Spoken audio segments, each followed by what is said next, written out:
Hi అండి, నేను మీ Sindhu. Welcome back to Sindhu Trived blogs. ఇవాటి వీడియో ఏంటంటే కాకరకాయ పచ్చడి అండి. కాకరకాయ చాలామంది చేదు ఉందని తినడానికి ఇష్టపడరు కదా. ఒకసారి ఇలా ట్రై చేయండి, ఇష్టం లేని వాళ్ళు కూడా ఇష్టంగా తింటారు. ముందుగా మన ఛానల్ని ఎవరైనా ఫస్ట్ టైం చూస్తున్నట్టయితే సబ్స్క్రైబ్ చేసుకొని పక్కనే ఉండే బెల్ ఐకాన్ అయితే క్లిక్ చేయండి. చాలా చాలా టేస్టీగా ఉంటుంది.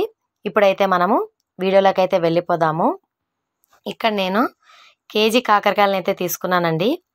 ఈ కేజీ కాకరకాయలని క్లీన్గా వాష్ చేసుకుని తడి లేకుండా తుడుచుకున్నాను.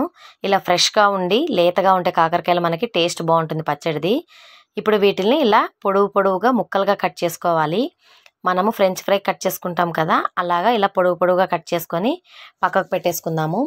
ఇప్పుడైతే స్టవ్ పైన కడాయి పెట్టేసుకొని 2 టేబుల్ స్పూన్ల ఆవాలు, 1 టేబుల్ స్పూన్ జీలకర్ర, 1/2 టీ స్పూన్ మెంతులను యాడ్ చేసి, ఈ మెంతులు జీలకర్ర ఆవాలు అనేటివి లో ఫ్లేమ్లో మంచి సువాసన వచ్చేంత వరకు అయితే మనం ఫ్రై చేసుకోవాలి.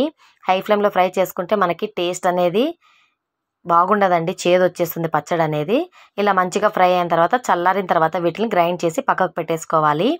ఇప్పుడు స్టవ్ పైన కడాయి పెట్టేసుకొని డీప్ ఫ్రైకి సరిపడా ఆయిల్ని అయితే పెట్టుకొని మనం ముందుగా కట్ చేసి పెట్టుకున్న కాకరకాయ ముక్కల్ని కొద్దిగా ఈ ఆయిల్లో యాడ్ చేసుకుంటూ కాకరకాయ ముక్కలు అనేటివి మంచి గోల్డెన్ బ్రౌన్ కలర్ వచ్చేంత వరకు అయితే మనము మంటని లో టు మీడియం ఫ్లేమ్లో అడ్జస్ట్ చేసుకుంటూ చక్కగా ఫ్రై చేసుకోవాలి. చూడండి, ఇలా మంచిగా గోల్డెన్ బ్రౌన్ కలర్లోకి అయితే రావాలి. అప్పుడే మనకి చేదు అనేది ఉండదు, చాలా బాగుంటాయి క్రిస్పీగా. ఇప్పుడు వీటిని ఒక పేపర్ నాప్కిన్ ప్లేట్లోకి అయితే తీసి పక్కకు పెట్టేసుకుందాము. ఇలాగే మిగతా కాకరకాయ ముక్కల్ని కూడా ఫ్రై చేసుకోవాలి. ఈ రెసిపీని నేను అంజితాస్ వరల్డ్ అని యూట్యూబ్ ఛానల్లో చూసి నేను ట్రై చేశానండి. నాకైతే చాలా చాలా బాగా కుదిరింది, చాలా ఇష్టం అయిపోయింది, ఆల్ టైమ్ ఫేవరెట్ అయిపోయింది అనమాట ఈ పచ్చడి. నాకు అంత టేస్టీగా ఉంది. నేనైతే అంజితాస్ అక్క యూట్యూబ్ ఛానల్లో చూసి ట్రై చేశానండి. మస్ట్ ట్రై రెసిపీ అండి, చాలా చాలా టేస్టీగా ఉంటుంది. ఒకసారి మీరు కూడా ట్రై చేయండి. ఇలా అన్నీ ఫ్రై చేసుకొని ఈ కాకరకాయ ముక్కలన్నింటినీ పక్కకు పెట్టేసుకోవాలి. ఇప్పుడు ఆయిల్ ఎక్కువగా ఉంది కదా, కొద్దిగా ఆయిల్ని అయితే తీసేసి పోపుకు సరిపడా ఆయిల్ని అయితే స్టవ్ పైన పెట్టేసుకొని ఇప్పుడైతే మనము ఈ పచ్చడికి పోపు అయితే వేసుకుందాము. ఇక్కడ చూడండి, ఎల్లిపాయలు, ఎండుమిర్చి, మెంతులు, ఉద్దిపప్పు, జీలకర్ర, ఆవాలు వేసి ఈ ఆయిల్లో మనము పచ్చడికి అయితే పోపు వేసుకుందాము. ఇలా అన్నీ యాడ్ చేసిన తర్వాత మంటను లో ఫ్లేమ్లో పెట్టుకొని మంచిగా అయితే మనం ఇక్కడ తాలింపు మాడిపోకుండా లో ఫ్లేమ్లో అయితే ఫ్రై చేసుకోవాలి. నెక్స్ట్ మనం ముందుగా గ్రైండ్ చేసి పెట్టుకున్న జీలకర్ర, ఆవాల, మెంతుల పొడిని ఇందులో యాడ్ చేసి 1 నిమిషం అలా ఫ్రై చేసుకోవాలండి. ఎందుకంటే మనం ఆల్రెడీ ఫ్రై చేసి గ్రైండ్ చేసుకున్నాం కదా, ఎక్కువసేపు ఫ్రై అవ్వాల్సిన అవసరం లేదు.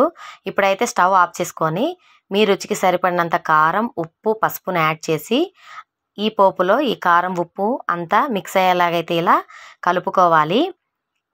నెక్స్ట్ ఇందులోకి మనం ముందుగా ఫ్రై చేసి పెట్టుకున్నాం కదా కాకరకాయ ముక్కల్ని ఇప్పుడు ఈ పోపులో అయితే యాడ్ చేసుకోవాలండి. చూడండి, కరకరలాడుతూ ఎలా ఉన్నాయి కాకరకాయ ముక్కలు, చిప్స్ లాగా. ఇప్పుడు వీటన్నిటిని ఈ పోపులో యాడ్ చేసుకొని స్టవ్ అయితే మనము ఆఫ్ చేసుకొని ఉండాలండి. ఈ కాకరకాయ ముక్కలన్నిటికీ మనం వేసిన ఉప్పు, కారం, మసాలా మొత్తము చక్కగా పట్టేలాగా అయితే మిక్స్ చేసుకోవాలండి. మొత్తం అంతా మిక్స్ అయ్యేలాగైతే ఇలా మిక్స్ చేసుకొని ఇవి కాస్త చల్లారిన తర్వాత ఇందులోకి నేను 2 మీడియం సైజు నిమ్మకాయల్ని రసం తీసి యాడ్ చేశాను. మీరు నిమ్మకాయ రసం ప్లేస్లో చింతపండు గుజ్జుని కూడా యాడ్ చేసుకోవచ్చు. చింతపండు గుజ్జుని పోపు వేసేటప్పుడే పోపులో వేసి మంచిగా ఫ్రై చేసుకొని యాడ్ చేసుకుంటే 6 months వరకు స్టోర్ ఉంటుంది. నేను నిమ్మకాయ రసం యాడ్ చేశాను కదా, నాకు 2 weeks 3 weeks వరకు అయితే స్టోర్ ఉంటుందండి. ఇలా అంతా మిక్స్ చేసేసుకొని ఒక బౌల్లో మనం సర్వ్ చేసుకుంటే ఎంతో టేస్టీగా ఉండే కాకరకాయ పచ్చడి అయితే రెడీ అయిపోయిందండి. చాలా చాలా టేస్టీగా ఉంటుంది, చేదు అనేది అస్సలు ఉండదు. ఒకసారి మీరు కూడా ట్రై చేసి మీకు ఎలా వచ్చిందో తప్పకుండా నాతో కామెంట్ సెక్షన్లో అయితే షేర్ చేసుకోండి. అలాగే మన ఛానల్ని లైక్ చేసి, షేర్ చేసి, సబ్స్క్రైబ్ చేసుకోండి. Thank you for watching.